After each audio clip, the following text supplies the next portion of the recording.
اور اہل مغرب سے دشمنی جیسے حقائق کا سامنا کر رہے تھے۔ بہت زیادہ اہمیت کا حامل ایک اور نقطہ یہ ہے کہ 18ویں، 9ویں اور 20ویں صدی میں اکثر مشرق شناس اپنی حکومت کی وزارت خارجہ کے ملازمین کی حیثیت سے استعمار شدہ سرزمینوں پہ کام کر رہے تھے۔ اس حوالے سے فرانس کے معروف مشرق شناس ارنسٹ رینین کی طرف اشارہ کیا جا سکتا ہے، جو فرانسیسی استعمار کے لیے پروگرام بنانے والوں میں شمار ہوتا تھا۔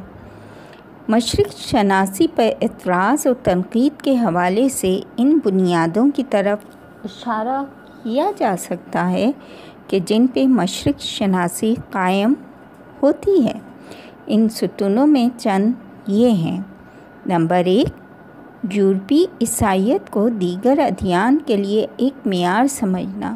اور وہ اس طرح کہ اگر دیگر ادیان دین عیسائیت کے اساسی مسائل کے ساتھ ہم آہنگ اور مطابقت نہ رکھتے ہوں تو انہیں رد کر دیا جائے۔ ان ادیان کی قبولیت کا معیار صرف یہ ہے کہ یہ یورپ میں رائج عیسائیت کے ساتھ مطابقت کریں۔ نمبر 2، مشرقی معاشروں کا تجزیہ و تحلیل ان متضاد معیاروں نکات کی روح سے کہ جو خود یورپیوں کے تجربات کی بنا پہ جمع ہوئے ہیں، نسلی اور قومی تعصب کے ساتھ نگاہ، یعنی عالم بشر کو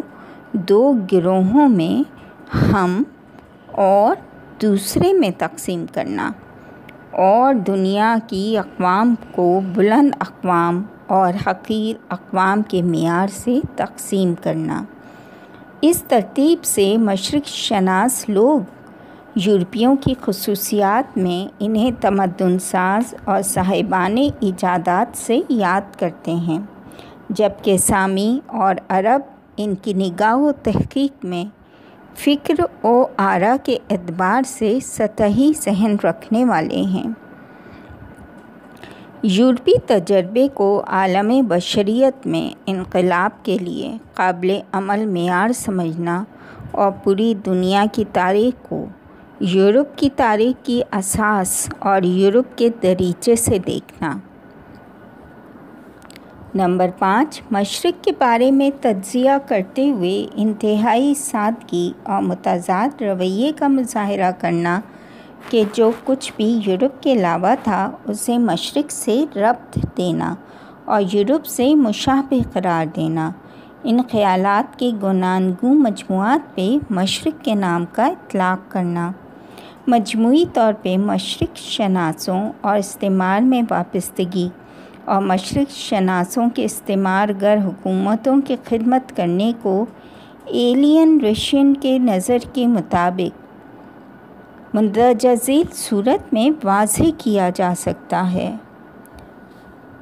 اب یہاں پر کتاب میں ایک ٹرائنگل بنا ہوا ہے جس میں سب سے پہلے مغربی حکومتیں، حکام کا طبقہ تسلط کے ذریعے مشرقی ممالک تک پہنچا۔ مشرق کی تصویر پیش کرتے ہوئے دوسرے کونا ٹرائنگل کا مشرق شناسان کے طور پہ سامنے آیا، اور پھر نصیحت اور رہنمائی کرتے ہوئے دوبارہ مغربی حکومتوں اور حکام کے طبقے تک پہنچ گیا۔ بعض مشرق شناس مشرقی ممالک اور اقوام کے بارے میں مطالعہ کرتے ہیں اور ان کی ایک تصویر پیش کرتے ہیں، پھر اس تصویر کو دیکھتے ہوئے استعمار گر حکومتوں کو رہنمائی اور نصیحت کرتے ہیں تاکہ وہ مشرقی ممالک پر اپنے تسلط اور حکومت کو جاری رکھیں۔ عہد حاضر کا مشرق شناس بھی اگر کوشش کرے کہ مشرقی ممالک اور اقوام کے بارے میں ایک حقیقی تصویر کشی کرے، پھر بھی وہ اس قسم کی تصویر کو پیش کر کے استعماری ممالک کی خدمت کرے گا۔ آج بھی مشرق شناسی ایسا مقام رکھتی ہے کہ اگر محقق مشرق کے بارے میں فکر کرنا اور تالیف کرنا چاہے تو وہ اس راہ میں مشکلات کی دیواروں کو عبور نہیں کر سکتا کہ جو مشرق کو سمجھنے میں رکاوٹ کی صورت میں رکھ دی گئی ہیں۔ بالفاظ دیگر، مشرق آج بھی مشرق شناسی کی وجہ سے حقائق کے تشنہ اور غیر جانبدارانہ محققین کے لیے ایک آزاد موضوع نہیں بن سکتا۔ اس کا مطلب یہ نہیں کہ فقط مشرق شناسی کی شکل میں یا مشرق شناس وغیرہ مشرق کے بارے میں تحقیقات میں مشغول ہیں، بلکہ اس کا مطلب یہ ہے کہ مشرق شناسی ایک عمومی اور مجموعی مفادات پہ مشتمل ایک گینگ کی صورت میں سامنے آ چکا ہے کہ جب بھی یہ غیر معمولی اور عجیب و غریب شے یعنی مشرق کے بارے میں تجزیہ کیا جائے گا، یہ گینگ وہاں حاضر و موجود ہوگا اور اپنے اثرات ڈالے گا۔ عنوان ہے صہیونزم۔ لفظ صہیونزم باہم مخالف فریقین میں مختلف اور متضاد معنی اور مفاہیم کے ساتھ استعمال ہوتا ہے، حالانکہ خود صہیونی لوگ اسے ایک مثبت صفت سمجھتے ہیں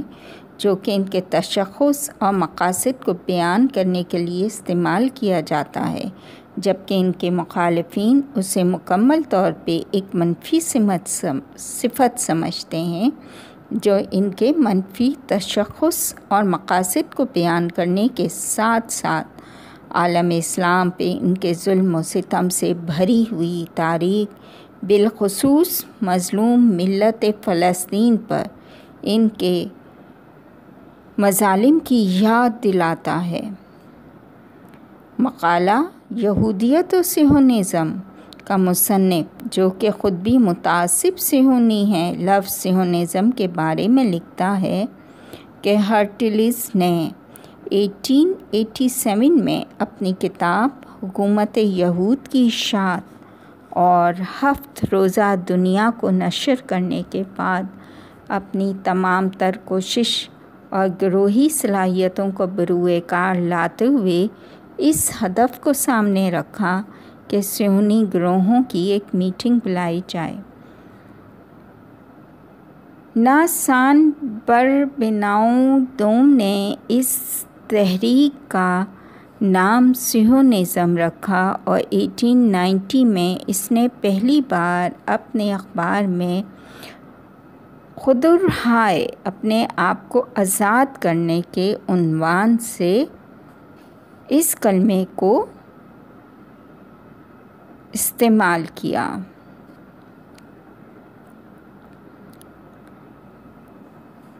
لیکن 1897 میں سوئٹزرلینڈ کے شہر بال میں صہیونزم کا پہلا سیمینار منعقد ہوا، جس میں صہیونزم کی یہ تعریف کی گئی کہ اس سے مراد وہ دعوت ہے کہ جو صہیونزم فاؤنڈیشن کی طرف سے دی جا رہی ہے، اور وہ کوششیں مراد ہیں کہ جو اس مقالے اور اس حوالے سے فاؤنڈیشن کی طرف سے ہو رہی ہیں۔ اس تعریف کے مطابق صہیونی وہ ہے جو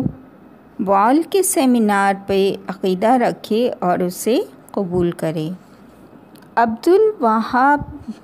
میسری نے صہیونزم کے بارے میں کتاب میں صہیونزم کی وضاحت میں لکھتے ہیں کہ 16ویں صدی کے اواخر سے لے کر 18ویں صدی کے آغاز تک صہیونزم عیسائیت پہ استوار ایک غیر یہودی دینی مکتب اور 18ویں صدی کے اوائل سے لے کے 19ویں صدی کے اوائل تک صہیونزم ایک غیر یہودی تہذیب تھی جو غیر دینی، خیالی اور صاحب اجزائے اساس پر مبنی تھی۔ یہاں تک ہم نے صفحہ نمبر 297 تک آپ کے گوش گزار کیا۔